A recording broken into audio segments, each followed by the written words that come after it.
एक गांव में रामू नाम का एक नौजवान रहता था। वह बहुत ही गरीब था।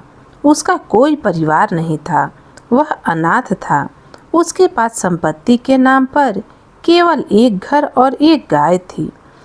रामू के पास खेती बाड़ी करने के लिए भी कोई जमीन नहीं थी, इसलिए वह अपना गुजारा जंगल से लकड़ियां काटकर उन्हें बाजार में बेचकर करता था। इसी तरह से उसका गुजारा चल रहा था। लेकिन इतने गरीब होने के बावजूद भी उसको परमात्मा से कोई शिकायत नहीं थी। वह रोज सुबह जल्दी उठता और ओम नमः शिवाय का जाप करता। फिर उसके बाद वह अपने बाकी के काम शुरू करता। वह महादेव को बहुत मानता था। गरीब होने के बावजूद भी वह लोगों की मदद जरूर करता और जितना हो सकता उनकी सेवा भी करता।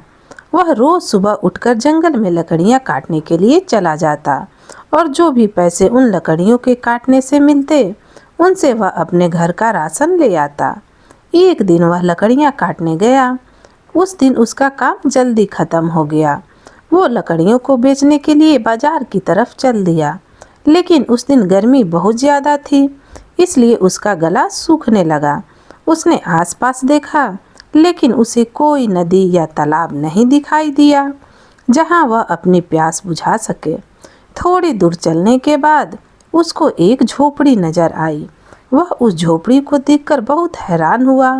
वह सोचने लगा, इतने भयानक और घने जंगल में यह झोपड़ी किसकी है।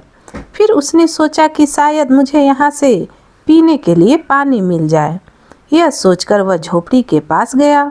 झोपड़ी के पास पहुंचकर उसने एक आवाज़ लगाई। उसकी आवाज़ सुनकर एक खूबसूरत सी लड़की झोपड़ी से बाहर आई। उसने उससे पूछा, आप कौन हो और मुझे आवाज़ क्यों लगा रहे हो? रामू ने उससे कहा, मैं एक लकड़हारा हूँ। मैं इस जंगल में लकड़ियाँ काटकर जा रहा था, लेकिन मुझे बहुत तेज प्यास लगी और मुझे आपकी झोपड़ी नज़र आई और मैंने सोचा शायद मुझे पीने को पानी मिल जाए।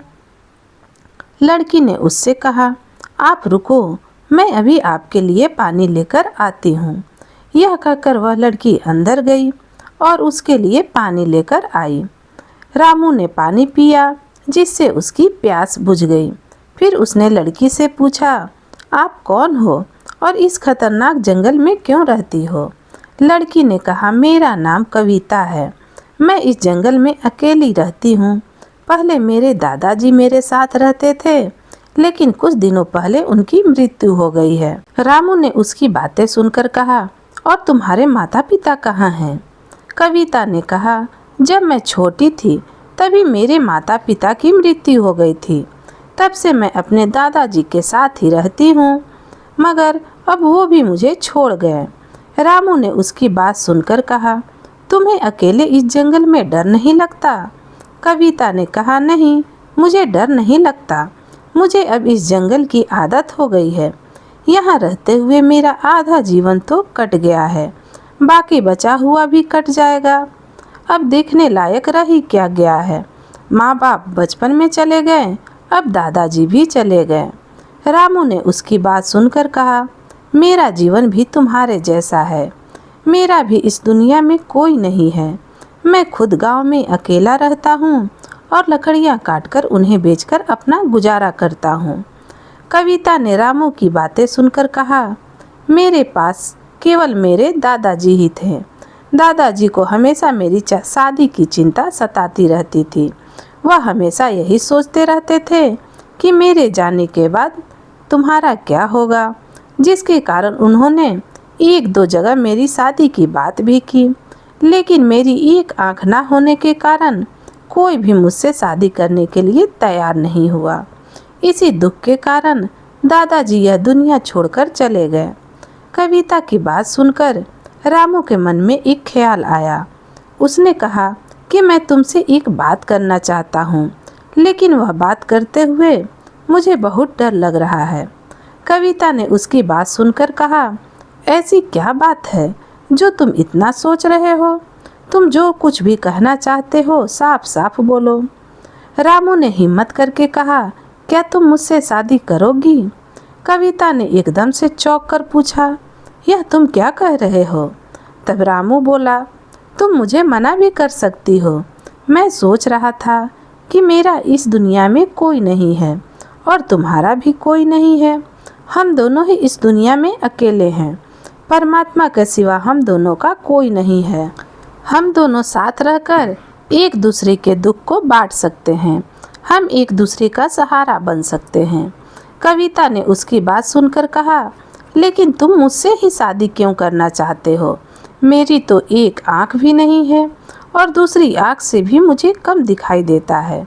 रामू ने कहा, मुझे इससे कोई फर्क नहीं पड़ता। तुम सिर्फ यह बताओ कि तुम मुझसे शादी करोगी कि नहीं। कविता ने थोड़ी देर सोचा और फिर शादी के लिए हाँ कर दी। उसके बाद रामू और कविता ने मंदिर में जाकर शादी कर ली। फिर उसके बाद रामू कविता को लेकर अपने घर आ गया। घर पहुंचकर रामू ने कविता से कहा, देखो यह मेरा छोटा सा घर है और यहाँ तुम्हारा स्वागत करने वाला कोई नहीं है। लेकिन तुम यह बात सोचकर दुखी मत होना और आज से यह बात याद रखना कि तुम ही इस घर की मालकिन हो और तुम्हें ही सब कुछ देखना है। रामू की शादी की बात पूरे गांव में फैल जाती है। खबर सुनते ही गांव वाले रामू के घर आ जाते हैं और उसको आवाज़ लगाते हैं। रामू ने उनकी आवाज़ सुनकर कविता से कहा, लगता है इनको भी हमारी शादी की खबर लग गई है, इसलिए यह मिलने आए हैं। यह कहकर रामू बाहर चला गया। गांव वालों ने रामू से कहा, हम तो तुम्हें बहुत भोला भाला समझते थे, लेकिन तुम तो बहुत तेज निकले। अपनी शादी की खबर तक नहीं होने दी। रामू ने उनकी बात सुनकर कहा, अरे बाबा, यह सब इतनी जल्दी हुआ कि बताने तक का मौका नहीं मिला। और आपको मैं क्यों नहीं बताता? आप सभी तो मेरे परिवार जैसे हो। तभी एक औरत ने कहा, भैया वह सब तो ठीक है, लेकिन क्या हमें अपनी दुल्हन से नहीं मिलवाओगे? रामू ने कहा, क्यों नहीं, अभी बुलाता हूँ। यह कहकर रामू ने कविता को आवाज़ लगाई और कहा, देखो बाहर तुमसे मिलने कौन आया है। जब कविता बाहर आई तो गांव वाले उसे देखकर चौंक गए। तभी एक लड़की ने कटाक्ष करते हुए पूछा कि भैया, इसकी आँख किसने फोड़ दी? क्या तुमने शादी से पहले लड़की देखी नहीं थी? और अगर तुम्हें शादी के लिए कोई लड़की नहीं मिल रही थी तो हमें बता देते, हम तुम्हारे लिए कोई अच्छी सी लड़की ढूंढ देते। कविता को चुप देखकर एक औरत बोली, मुझे तो यह अंधी के साथ साथ बहरी भी लगती है।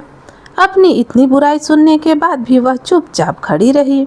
सभी गांव वाले उसका मजाक उड़ाने लगे। गांव वालों की बातें सुनकर रामू को गुस्सा आ गया। उसने कहा, मेरी पत्नी अंधी सही, लेकिन यहाँ तुम लोगों को किसने बुलाया है? उसकी बात सुनकर एक लड़की ने कहा, हमें किसी ने नहीं बुलाया, वह तो हमें ही शौक चढ़ा था दुल्हन देखने का, लेकिन तुम्हारी दुल्हन को देखने के बाद पता नहीं हमारा दिन कैसा गुजरेगा। उसकी बात सुनकर रामू ने गुस्से से कहा, तुमको किसने कहा था कि यहाँ आकर मेरी दुल्हन को देखो? तुम सभी लोग यहाँ से चले जाओ, निकल जाओ मेरे घर से। सभी लोग रामू की दुल्हन का मजाक उड़ाते हुए वहाँ से चले गए। इतना कुछ होने के बाद भी कविता कुछ नहीं बोली। रामू उसका दर्द समझता था। रामू ने उसको कहा, यह लोग तो पागल हैं, तुम चिंता मत करो, भोलेनाथ सब ठीक करेंगे। रामू की बात सुनकर कविता थोड़ी ठीक हो गई। उसके बाद दोनों का जीवन चलने लगा। रामू रोज सुबह उठकर ओम नमः शिवाय का जाप करता। उसे देखकर कविता को बहुत अच्छा लगता। वह भी रोज सुबह जल्दी उठ जाती और उसके बाद दोनों ओम नमः शिवाय का जाप करने बैठ जाते। जाप करने से दोनों को बहुत शांति मिलती थी।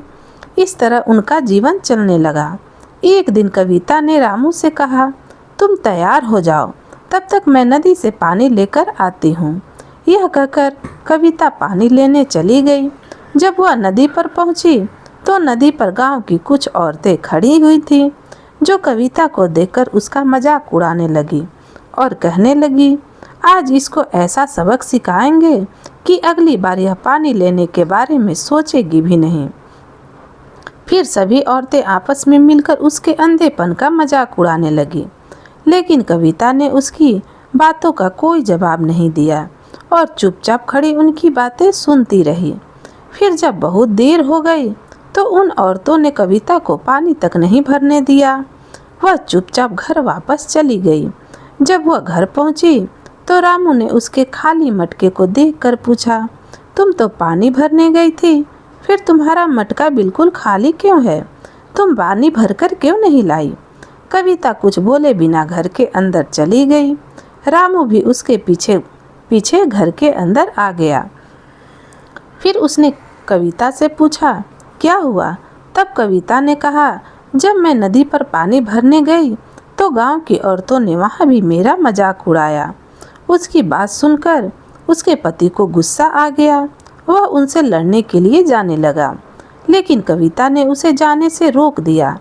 तब रामू ने कहा, मैंने तो तुमसे शादी इसलिए की थी कि तुम्हारा जीवन सुखी हो जाएगा, पर मुझे नहीं पता था कि गांव वाले इतने नीचे गिर जाएंगे जो किसी की मजबूरी ना समझते हुए उसका मजाक उड़ाएंगे।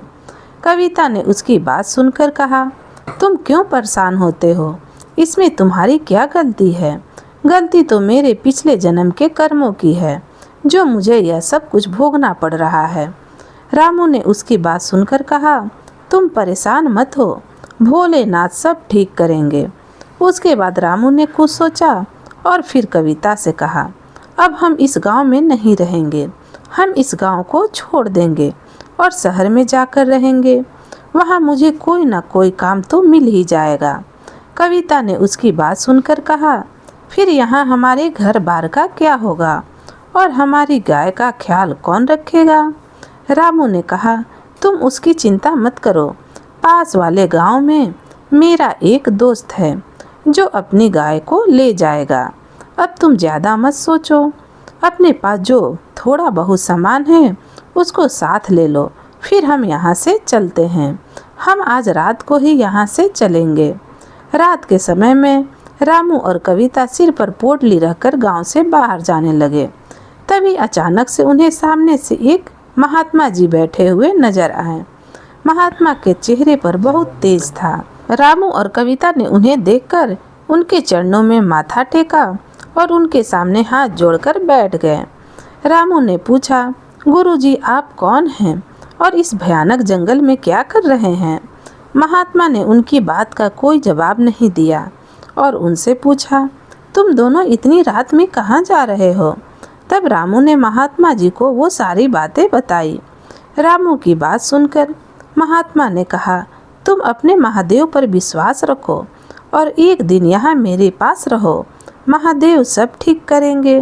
उन दोनों ने कुछ देर सोचा और फिर रुकने के लिए तैयार हो गए। जहाँ पर महात्मा बैठे हुए थे उनके पीछे ही महात्मा की झोपड़ी थी।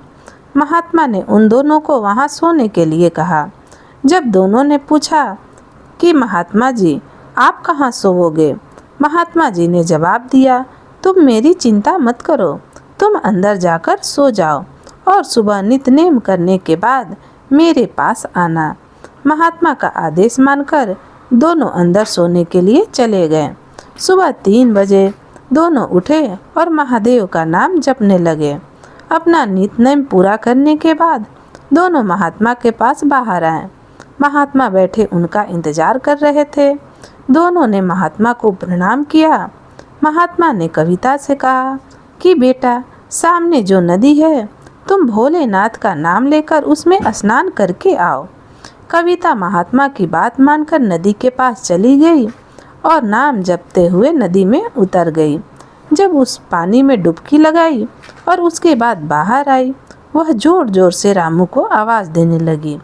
रामू कविता की बात सुनकर दौड़कर उसके पास आया। कविता ने खुशी खुशी रामू से कहा, देखो मेरी आंखों की रोशनी वापस आ गई है। रामू को उसकी बात पर विश्वास नहीं हुआ, लेकिन जब उसने ध्यान से देखा तो उसे विश्वास हो गया कि वह ठीक कह रही है। लेकिन इस चमत्कार के बारे में उन दोनों को कुछ समझ नहीं आया। यह बात जानने के लिए दोनों वापस महात्मा के पास आए, लेकिन जब दोनों वहां वापस पहुंचे तो वहां पर ना तो वह महात्मा थे और ना ही झोपड़ी। दोनों यह देखकर चकरा गए, लेकिन दोनों नाम जपने वाले थे, इसलिए वह समझ गए कि यह जो चमत्कार हुआ है वह सब महादेव का नाम जपने से हुआ है। रामू को इस बात पर पहले ही बहुत विश्वास था, लेकिन अब उन दोनों को महादेव के ऊपर पूरा विश्वास हो गया था। उसके बाद दोनों शहर में चले गए और महादेव की कृपा से उनको काम भी मिल गया। रामू बहुत ही मेहनती और ईमानदार था, इसलिए कुछ समय के अंदर ही उसकी गरीबी दूर हो गई। दोस्तों, अगर आपको यह कहानी पसंद आई तो मेरे चैनल को लाइक करें, सब्सक्राइब करें और शेयर करें। धन्यवाद।